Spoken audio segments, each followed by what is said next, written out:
Nzenga ate muli balamu alhamdulillah. Mugamba mutya muyite bannamwe tutandike mbabuuzeeko kale sanyuse nnyo balaba nyinza okuddamu ne mbabuuzaako mulundi ogwokubiri. Abasiraamu salaamu alaikum warahmatullahi wabarakatuh. Abatali basiraamu kama yebazibwe sima nnyo kubanga mumpagira mungoberera mubeerawo mu mbeera zonna. Nyina ebibuuzo bingi bimwadde mumbuuzizza era bimwagala njogereko. Nja kubyogerako byonna inshallah, nja kubyogerako naye ng'okusookera ddala nja kusooka nebaze Mukama ku lw'obulamu bwaffe nze naawe munnange gwandaba essaawa eno era omuntu munnauganda gwe tuva mu nsi emu kwagala nnyo kubanga tulina ekitugatta yensi mwe tuva, mwe twazaalibwa ate mwe tugenda okuba nga tuziikibwa insha Allah. Esala yange okubanga omuntu aba avudde mu bulamu bw'ensi aziikibwa waka kubanga byebimu ku bintu ebibadde nga bineeraliikiriza wano naye nga naye senga omuntu afa kati oba senga afuna obuzibu, honestly what happens mbadde mu fiya y'ekitala ate nga nsaanye okutambulira mu fiya. Naddala waliwo nalaba ku president bwe yagamba nti omuntu aba afudde covid abeereyo ate ebiseera byali bya bunkenke nnyo nnyo. Nali nnyina ebirowoozo bingi nnyo nga ngamba my god omuntu ayinza kukola atya? Naye Mukama mulungi tutandise okufuna essuubi. Simanyi ki kye mba ntandikirako naye nga I'm here to spread love. I'm here to spread love. I'm here to tell you more about myself, what I've been going through, and me and my brother Splash bwe twasigala wano najja ntya wano ndowooza bwe mba ntandika. Kale njagala mbatandikire nti ng'ennaku z'omwezi ndowooza zaali around ennaku z'omwezi 12-13 najja mu Abidjan nga nze okuyimba ku festival gye bayita Massa Festival yakabeerawo emyaka mingi. It is organized by the African presidents okubanga uniting cultures ez'enjawulo okuva mu Africa onna mawanga amalala ag'e Bulaaya. They invite so many artists from all over the world to come and entertain the people. This festival is supposed to be moving countries yabo abegatira mu kago gwa Massa oba mu ngeri nga batula ne bakiya African presidents. So najja wano nga nyino performing nga ennaku z'omwezi 14 March. So bwe natuuka wano na continue nga nenkola show yange netambula bulungi nnyo era bwe namala nenzira ku hotel ne bandi yange wano twajja abantu twali abandowooza 9 munana netukola show yaffe. Bwe twamala okukola show buli omu n'akola ki netudda ku hotel then twali tulina okuba nga tuflyinga the next day. Naye nze I decided to extend my flight so that nsobola okubaako wano recordings zenkola awo nensalawo nsigale ne Splash because ayogera ajja kuba nzivuunulira. Twali 2 then mwezi ennaku 2 olunaku lwali nitandika okuextendinga ngetugamba to extend one more day until they cancelled, until the airports zali shut down. Bwetyo bwe twatuuka wano. So abantu abaali banenya bulwaki yagenda ng'embeera agiraba etabuse ng'alaba obuzibu we buli n'ebirala ng'ebyo baganda bange ekyaliwo kyali nti nasayininga contract ate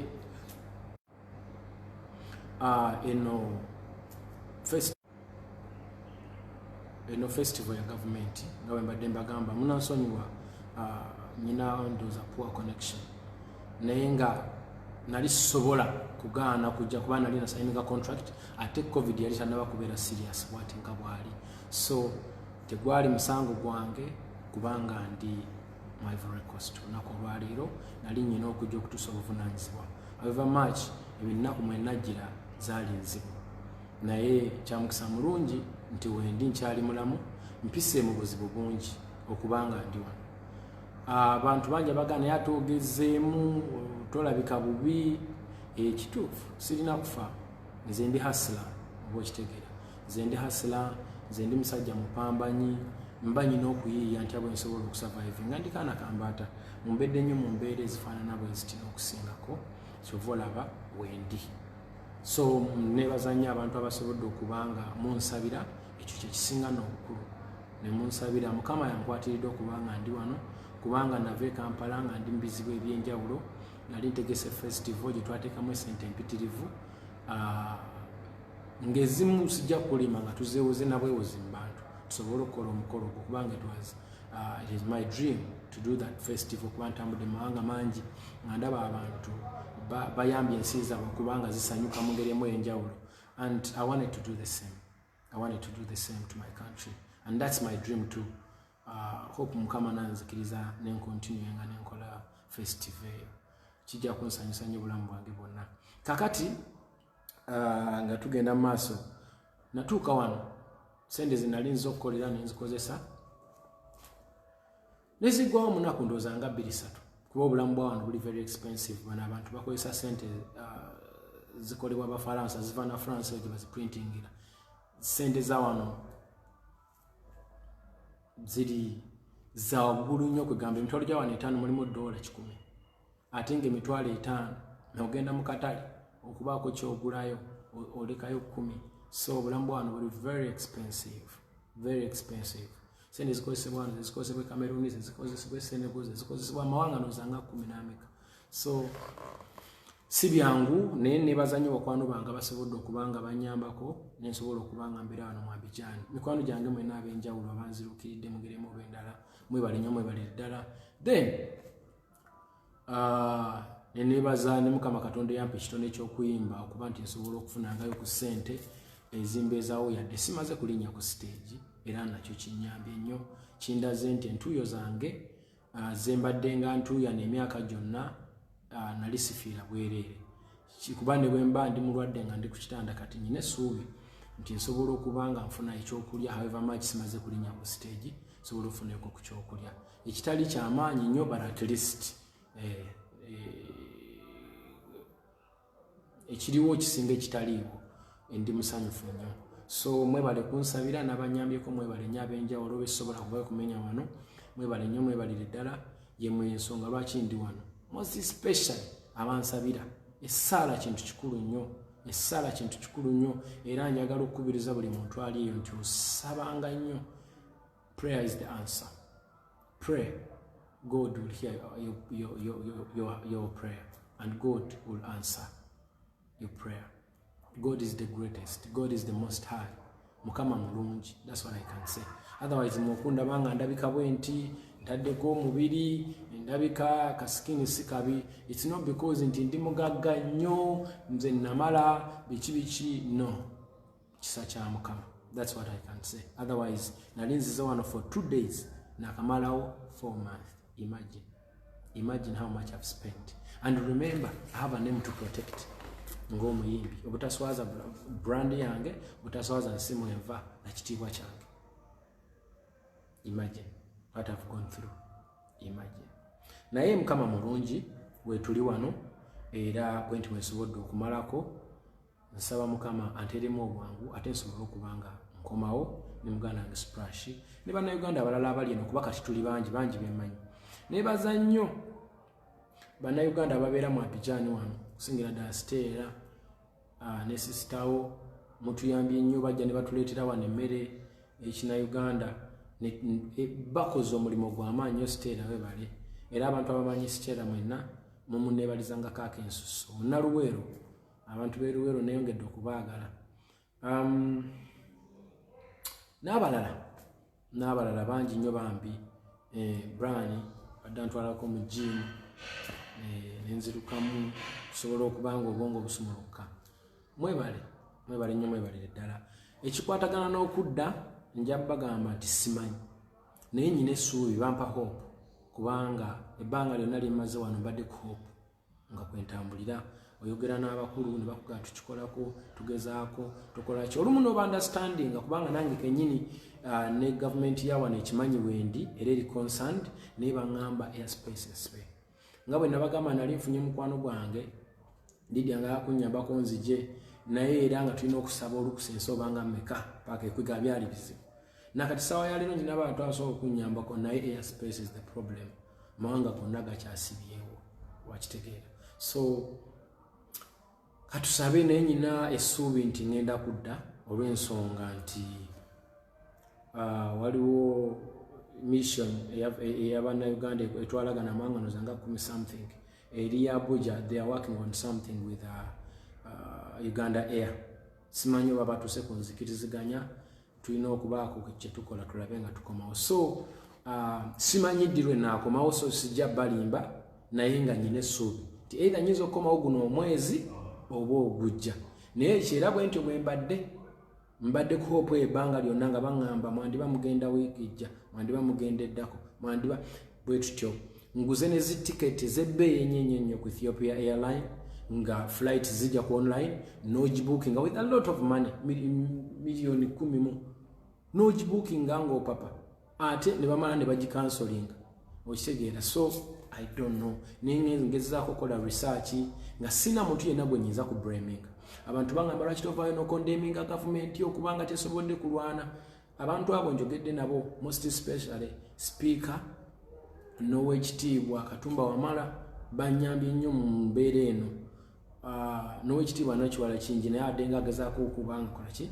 nga nkubirako mirundi egisinga okulaba nti ndi ntya abantu bano bagezaako okubanga bannambululira embeera eno ne banga edi mutuufu tukwagala okomawo ogendera tugezaako nnyo ne airspaces ensibe tugezaako nnyo okusaba olukusa tugezaako nnyo okulaba nti mwenna mudda kuba tuli bangi bannayuganda abali eno oba okitegeera ne wabawo ne solutions zenfuna ng'omuntu Ethiopia ng'ejja nagulanga zitiketi baakunteekako air cargo naye ate bwe nva eno nendeka baganda bange bwe tuli mu group tuli almost abantu 6 nga tubadde tudiscuss nga tukomyewo tutya nze ne ninnyonyonyi ne nkomawo ne mbaleka eno nja kuba mbaliddemu olukwe so I have to wait ntambulire mu mbeera eyawamu ffenna tusobole okuddira awamu oba okitegeera so awo we tuyimiridde mu bintu by'okudda I don't know when naye mwongere okunsabira baganda bange sobole okuba nga nkomawo I miss my home I miss my people sente ziyiika sente zitokomoka naatera kati kutandika nakutunda byange ndowooza so naye tusaba nnyo Mukama nja kudda inshallah naye ndi musanyufu ti obulamu butambula bulungi ndi mulamu bulungi siina wannuma olubuto lwange mulumanya lusazizi nsumbuwa here and there but it's because I spent nali ndi emmere ya wano ng'erimu kamulali mungi bagisiika nnyo kagamba balimu obulamu bw'ekizungu bungi kuba abantu bano bakyalimu olufalansa lungi balimu omuzungu akyali mungi mu bo tebali nga ffe twebuusa so embeera bwetyo bweyimiridde baganda bange bagamba lwaki tovaayo n'olwanisa gavumenti baleka bakuwa ssente tebampangako ssente naye nyina mikwano gyange abali mu gavumenti benjogera nabo nga bakwano bange kuba nze ndi muyimbi waabwe abayimbira ennyimba ezinyuma ate nabo kibakwatako bali concerned nga Ugandan citizens okulaba nti nkola ki nkomawo oluganda mukwano gwange Honorable Kyagulanyi naye abadde ankubirangako netunyumyamu netulaba nga ankamfatinga mu ngeri emu oba endala naye talina kyakola olw'ensonga ebintu biri mu gavumenti si nnyingi nnyo olw'obulwadde bwa covid kwegamba tekirigamba nti gamba Uganda ekuleeta eyogere na Ivory Coast ate na Ivory Coast erina okusaba borders zonna zetubuuka okuva wano okugenda okutuuka mu Uganda ensi nnyingi nnyo zetubuuka so biwanvu naye mwebaza nnyo w'ekitiibwa Kyagulanyi ne bakwano bange mwenna ab'enjawulo basobodde okubanga mumbeererawo mwebale ati mu ngeri emu oba endala bingi bye ngenda okwogerako nnyo okuteekera ddala ndowooza kino ekyokubeera eno n'obulamu bwe tulimu nze ne muganda wange Splash mbibabuulidde tuli awo tetumanyi tukomawo ddi naye tulina essuubi nti twandiba tukomawo omwezi guno oba ogujja nga gutandika bwe tusuubira naye bwe tutojjukira bwe tubadde nga batugamba nti kati mujja kati tujja kukola naye nga oluusi bikyukamu okusinziira ku mawanga ag'enjawulo so sibashireta ndabe kama so okusinzira ku mawanga ag'enjawulo entebe teteredde like this.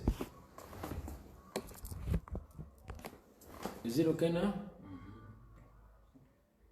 Okay. Ndowooza kiri okay wano musobola okubanga mundaba si byangu. Technology bintu bya kizungu nnyo ndowooza. Kale tugende mu maaso mbanyonyole. So mbadde ngoberera what's going on social media back home kubanga east or west, home is the best. Nze buli kimwe kyange n'abantu bembeera nabo wano bangamba ningoberera nnyo ogoberera nnyo ebintu ebife ewaka ne mbagamba Uganda yenze nze Uganda yeffe bannayuganda. Uganda si bizimbe, no, Uganda abantu kubanga abantu be bazimba ebizimbe. So buli kigenda maaso mu bulamu bwa buli muntu mbakigoberera era byonna mbimanyi.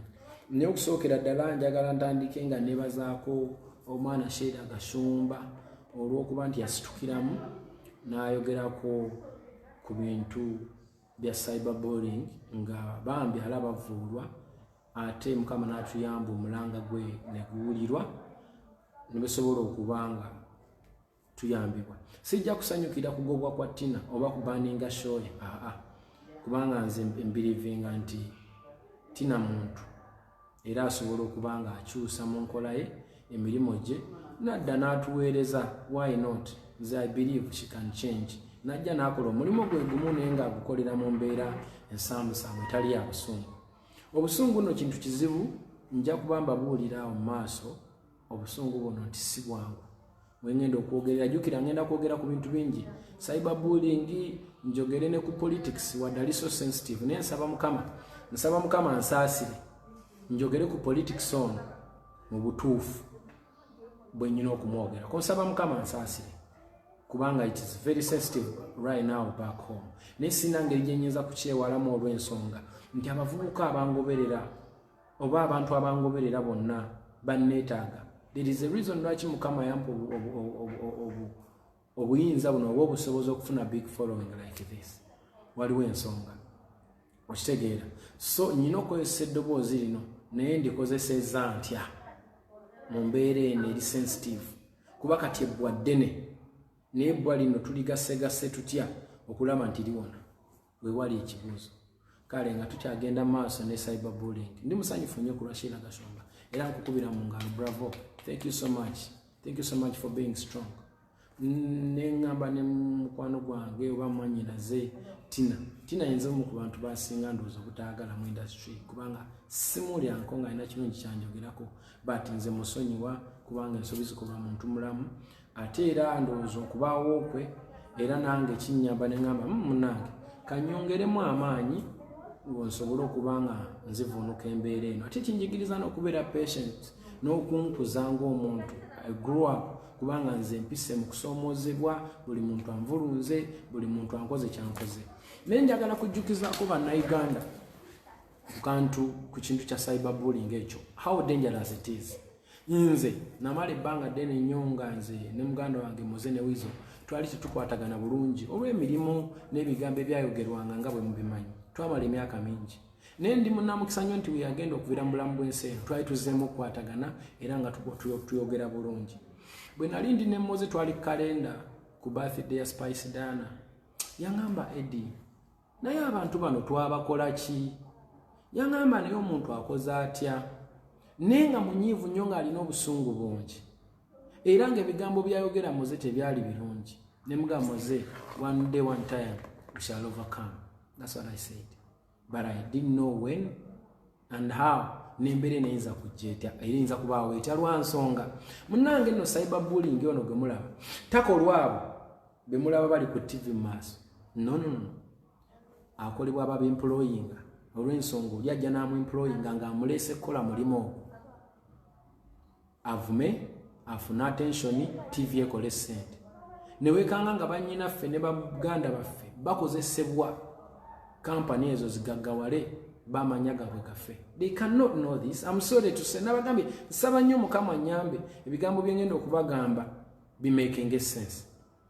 Era bireme kuvaamu buzibu. Though I don't feel oba bivaamu buzibu oba tebivaamu I don't care.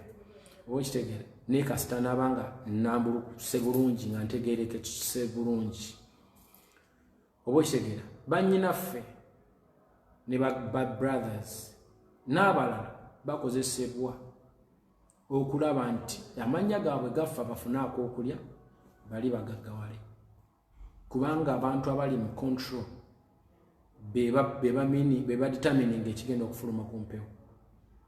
Who is the owner of the television? Who is the owner of a radio station? Who is the owner? Ani nnene era ni gwe kikwatako nze naawe. Olumu basonyiwa abaganda baffe abo kuba balina okunoonya ekyokulya mu Uganda ya leero nga bwe mugira beetunula. Naye kye mbagamba baganda bange abo nti bwe naaba ngenda okwogera ku politics kino ekigambo nnyinza okizza oba okitegeera nnyinza okizza naye nja kwogera ekigambo kimu nti tuli ba Luganda. Nze mumpisizza mu bulamu obutabangawo nga kwotadde ne ex wange oyo mubonyabonyeza omukyalo oyo obulamu bwe bambi osanga buli kimu yabeeranga awo nga yo obulamu bwe si bulungi lwa nsonga ebigambo byabanga bingi kubira ddala nga ndi naye nakati gye yagenda era mpulira muli naye so nga ate obulamu bukyuka nammwe abantu be mwasookerako si be muli nabo obulamu bibaamu ensobi zikolwa muntu mulamu ffenna tusowaŋŋana ffenna tuyombagana ffenna tukola ki olaba olwana n'akaana akato koozadde n'okagavaawo awo nyakukubuliri ne kagaanirawo n'olwana nako. Bannange bantu bangi nze nalabako Helen Lukoma yabalukira ku TV n'akaaba nendaba abantu bangi nnyo mwannyinaze Jackie nali naye mu America Jackie Chandiru ebigambo bye yaŋŋamba bye bimu ku byamutuusaawo. Jackie Chandiru oyo kambabule story ye etaabuka etya yafuna omwami w'omuzungu ne bawasaŋŋana oba yafuna lubuto ne luvaamu ne bamulangira wajjemu olubuto muli basire queen mubasendeza munoonya mpapula mukola biki kintu ekyo kyamukuba wala era gyatuuse mulabyeyo. N'abantu abalala bangi mmenye kindeke kimoze yafa munyiivu ng'alwana nnyo. Nali njogeddeko ne Jose Chameleone obulamu bwa Jose Chameleone mwe muwoza alwana nnyo alina empisa embi biki mwe mwamuleetera obukambwe teyali bw'atyo mwamuvuma naye ekyawa nze lwakuba Mukama yanyamba nti ndikaana kambaata mmanye ennaku yange onkuba oli ne gaakuba n'eno naye olumu nange ntabuka naye bwe ntabukira kiba kisusse naye ebyo byonna mbyogerako olw'ensonga nti byaliwo. But how about the future eraga nti tusobola okuddawo ne tubeera bulungi ne tweyamba ne mukola omulimu gwammwe naffe ne tukola gwaffe okutugambako kirungi nnyo era nkyagala nnyo but it depends how. Abawagizi mmwe abalaba era abawuliriza mukisobola okubeera abajulizi bange okitegeera mu abawagizi abawuliriza era abandaba musobola okunjulira oba okitegeera ne musobola musobola okunjulira ebigambo byengezaako okwogera nti mulimu abantu abafa abasussa ndi wadde omuntu ozze kwogera kumugambako ku nsobi ye naye waliwo abasussa bambi waliwo abasussa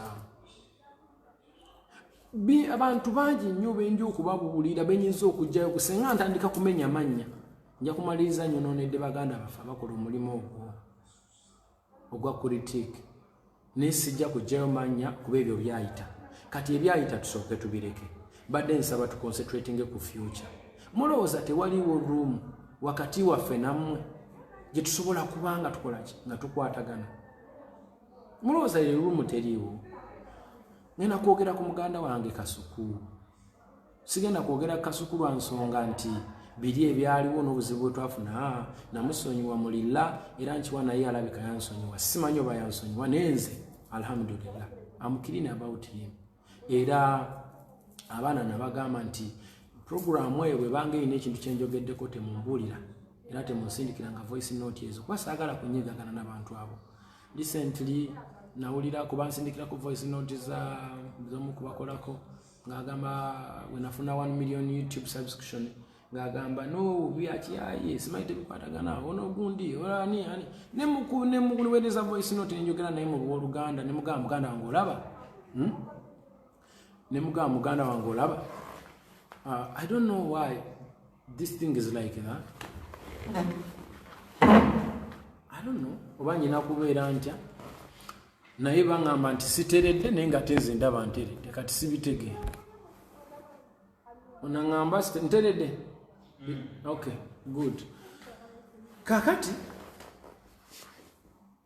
njakwogera ku muganda wange Kasuku ye muntu gwe mbadde ndaba ng'agezaako nnyo okudefendinga cyberbullying ng'ate ayogeza confidence ey'ekika ekyawaggulu Kasuku ng'agamba bingi mugende mukebera obwo yaliko ne Natalia Mwanyinaze ng'aliko ne ba case n'abalala confidence eyo waliwo ne video yakola ng'ali omu confidence eyo simbi. It's good to be confident but it depends how, my brother, it depends how.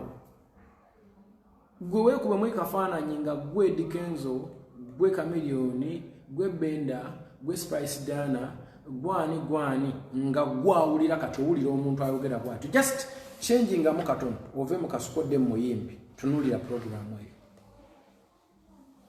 I don't want to be an hypocrite because I really wish you well, my brother. I want you to have a successful life so that you can take care of your family. But we kube mwakafaananyi nga gwe Muyimbi olaba presenter ayogera bw'atyo ngakkaatiriza nti tujja kubakuba balimba naye nga tewaliyo Muyimbi agambye nti tugenda kukukuba. So bambi mbadde nteesa weekubemu omutima omulimu gwo still gukole naye gukole mu nkola ennungi. Bino nno mbyogera bulungi, mbyogeza omutima omulungi, my brother. Naye saagala tutandike kubeera abantu abatali serious in life.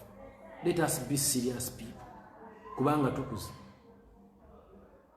Nze nyina omwana Maya ayine kati emyaka 8 agenda kweza 9. Mmanyi okwogera naye ku simu ne mugamba bitambula bityo nanga bakwogeddeko konze banyogeddeko ki amanyi abanjagala amanyi abatanjagala ku myaka 8. This one doesn't talk good about you, the other one is good. Omwana omuto wano twatuukawo tuti natuuka n'okungamba no, me I don't want to take pictures. People talk bad about it on TV. So awo twatuukawo tutya bambi kubamu akafaananyi nga gwe taata wa Maya, kubamu akafaananyi mwana wa maama. Nsaba tubeere bantu balamu. Programu zikole era mukole naye mubeere bantu obuntu bulamu. Obuntu buno nno ngenda kubwogerako nnyo naddala mu ka segment kali aka politics. Obuntu tukole emirimu gyaffe naye mu buntu obw'ekika ekyawaggulu. Remember Uganda eyo buli muntu agamba nti njagala njiina ku mutima ngero ogiyimba mu national anthem n'oyimba n'ekitiibwa kya Kalicha Muova kiba kitegeeza nti oyagala abantu, si bizimbe, si mmotoka, bantu, kuba abantu be bakola ensi. Twagala ne njagala nkwagale twecriticizing tukolagane tukole omulimu guno naye mweye embeera ey'okuba nti nno we can agree to disagree. Obusungu bungi bantu bange oba mukiraba. Okumanya obusungu bungi tutandise n'okuswala. Okumanya obusungu bungi tutandise okuswala. Tutandise okwerecordinga ku internet kuno nga tuwemula. Mwana wa maama nkukakasaaga nnyabo bwino talimba. History never lie. Nze history anyambye nnyo okujjukira gye nvudde ne gye ndaga. Ate history anyambye nnyo okumanya gye tuvudde ne gye tulaga. Kyebulaba ndi mwegendereza ntandise okukula ng'omuntu because I pay attention to history. Kati ebintu bino abantu bagenda biteeka ku YouTube. Omwana wo bw'anaaweza emyaka 18, 17 abaali awo nga gwakagambo katambiko ng'ofulumya buli kigambo ekinene oba ng'olwanyisa abantu kyokka nga gy'ogenda mutuza omugambo omuntu taba mubi mu nsi, omuntu aba mulungi, omuntu ayagala banne, omuntu ensi agikwata bulungi. Kisegere. So mu mbeera eyo right now I'm talking as Eddie Kenzo, Idrisa Msuza Kenzo. enzaalo e Masaka wali era nga gye ngenda okuziikibwa. So I'm trying to make sure nti njogera ng'omuntu Munnayuganda era ayagala ensi ye. Bwe mbaŋŋamba nti njagala ensi yange, njagala abantu, kuba abantu be bazimba ensi eyo. Mbaagala nnyo mwenna. Naye bambi kigambo kya cyberbullying kitadde abantu bangi mu buzibu. Tunuulira Keko. Mumuddeyo mugugulinga Keko ebyamwogerwako mpaka n'adduka n'agenda e Canada. Olwaleero nnyina akantu ke nnalabye aka Keko. Bwe mubanga mwagala abantu babeere mu state bwe zityo, alhamdulillah, what goes around comes around. You reap what you sow. Kama is a beach.